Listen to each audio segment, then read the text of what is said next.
Catrina Calub, and I'm a second year in the clinical psychology program.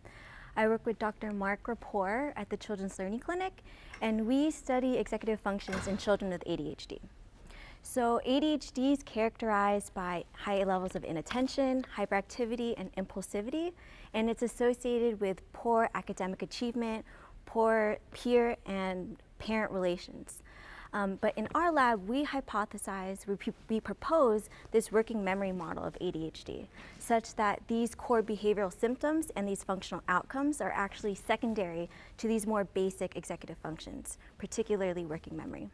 And working memory is responsible for the temporary storage, processing, and manipulation of information, and is involved in complex tasks. And this model is based on our findings and from other labs that have shown large magnitude working memory deficits in children with ADHD.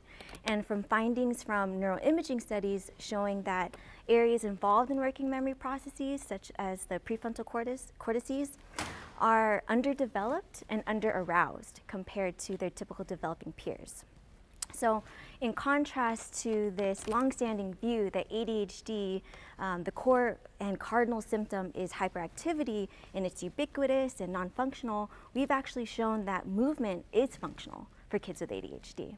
And it's actually like a byproduct of how taxing working memory tasks are for these children.